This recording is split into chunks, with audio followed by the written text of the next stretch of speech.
Hello student of class seventh.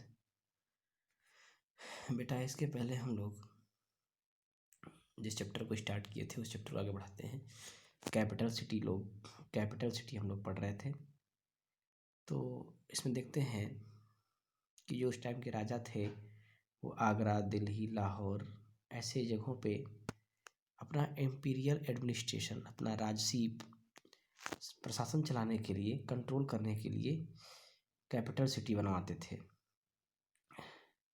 Mansabdar and Jagirdar who were assigned territory in different part of the empire usually maintained house in this city।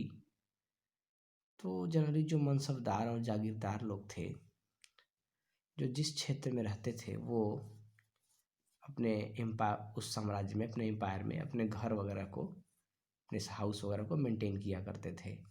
Residence in this centre of power was symbolic of the status and Prestige of noble.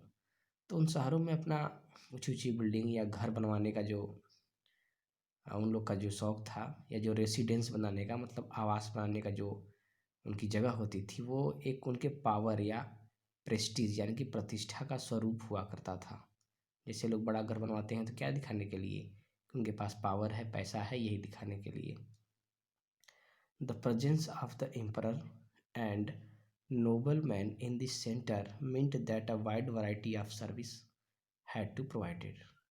अब देखिए, उस क्षेत्र में शासक होता था, emperor सम्राट होता था, नोबल लोग, बड़े लोग भी रहते थे। इसका मतलब ये था कि वहाँ हर तरह की सर्विस यानी कि सुविधाएं प्रोवाइड होती थी। Artisan produced exclusive handicraft for the house hold of noble. जो आर्टिसंस होते थे, जो कारीगर्स होते थे, वो नोबल्स के घरों को बहुत अच्छे तरीके से सजाते थे, बनाते थे। Grains from the village was brought into urban market for the town dweller and the army. तो गाँव से अनाज को शहरों में लाया जाता था, राजा की आर्मी के लिए या वहाँ के निवासियों के लिए। The treasury was also located in imperial capital. जो ट्रेजरी होता था मतलब कोषदान या खजाना होता था उनका, वो राजसी राजधानी में, इम्पीरियल कैपिटल में हुआ करता था। दस the revenue of the kingdom flawed into the capital regularly. इस तरीके से पूरे कैपिटल में रेवेन्यू सिस्टम भी लागू किया गया था। The emperor lived in a fortified palace. The town was enclosed bye wall. जो राजा होता था, एम्परर एक सम्राट होता था, काफ़ी मजबूत पैलेस में, महलों में रहता था। उसके चारों तरफ दीवार बनी होती थी, एंट्री और एग्जिट पॉइंट बनी होती थी, ठीक है, गेट भी लगे होते थे। Within this town were garden, mosque, temple, tomb, college, bazaar and caravanserais. तो उस कैपिटल सिटी के अंतर्गत गार्डन, मस्जिद, मंदिर, मकबरे, टोम्ब और बाजार वगैरह भी लगे होते थे। Within this town were the focus of the town was oriented toward the palace and the principal mosque. तो जो उस टाउन का फोकस होता था, केंद्र होता था, वो महल की तरफ होता था या मस्जिद की तरफ हुआ करता था। अब नेक्स्ट पढ़ते हैं हम लोग टेम्पल टाउन के बारे में। Town of south India such as Madurai, Tirupati and Kanchipuram became famous for their temple. तो जैसे मदुरई है, तिरुपति है और कांचीपुरम है, साउथ इंडिया में अपने मंदिरों के लिए बहुत फेमस है ये जगह। The development of this township dependent on the importance of particular god whose temple were built. तो उन शहरों का जो विकास था वो राजा के महत्व के और गॉड के महत्व के आधार पर बनाया जाता था, ठीक है। लोग गॉड को या राजा को जितना इम्पोर्टेंस देते थे उस हिसाब से बिल्डिंग बनी होती थी।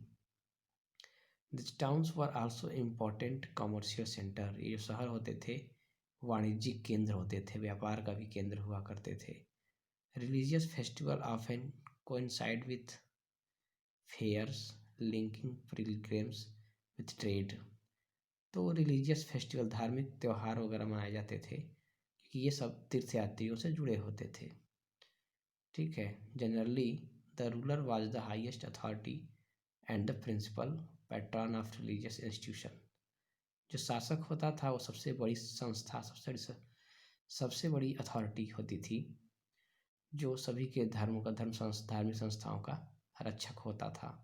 The relationship that he had with other groups and classes determined their place in society and in town. राजा का रिलेशन समाज के सभी वर्ग के लोगों के साथ जुड़ा होता था। Vrindavan in Uttar Pradesh and Tiruvannamalai in Tamil Nadu were also initially pilgrimage center which slowly became flourishing town.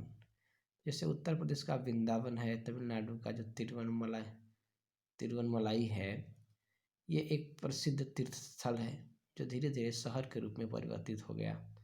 Ajmer, the capital city of Chauhan Rajput, had administrative and political importance. तो राजपूतों की जो राजधानी अजमेर थी, उनके प्रशासनिक और राजनीतिक रूप से बहुत महत्व रखती थी। However, even after the decline of Chauhan, it continued remain an important town as the great and popular Sufi sant Khwaja Muinuddin Chishti dargah attracted large number of devotees there. तो जैसे जैसे राजाओं का पतन हुआ चौहान वंश का, उसके बाद इन शहरों का महत्व चिश्ती संप्रदाय जो थी, सूफी संत जो लोग होते थे, जैसे ख्वाजा निजामुद्दीन औलिया की जो दरगाह है जहाँ लोग चादर चढ़ाते हैं, वो भी भक्तों के लिए काफ़ी महत्वपूर्ण रहा, आकर्षक रहा। अब देखते हैं garrison town. Under the Muslim rule in India several towns also developed as garrison town. तो जब मुस्लिम साम्राज्य चल रहा था इंडिया में, तो बहुत सारे गैरिसन टाउन का भी विकास हुआ था। A garrison town is a town which has a group of soldiers living in it. Garrison town वो टाउन होता था जहाँ पे सैनिकों का समूह रहा करता था। The Delhi Sultanate and Mughal built strong fortress on the border outpost to ward off the foreign invader. जो दिल्ली के सुल्तान होते थे या जो मुगल लोग थे, वो अपने पैलेस के चारों तरफ किलेबंदी करवाते थे, बॉर्डर बनवाते थे, ताकि कोई विदेशी इन्वेडर हमला न कर सके, कोई बाहरी घुसपैठिया उनके ऊपर अटैक न कर सके। ठीक है स्टूडेंट, एक दो बार रिवीजन कर लीजिएगा, समझ में आ जाएगी स्टोरी। ये देख रहे हैं मदुराई टेम्पल है आपका।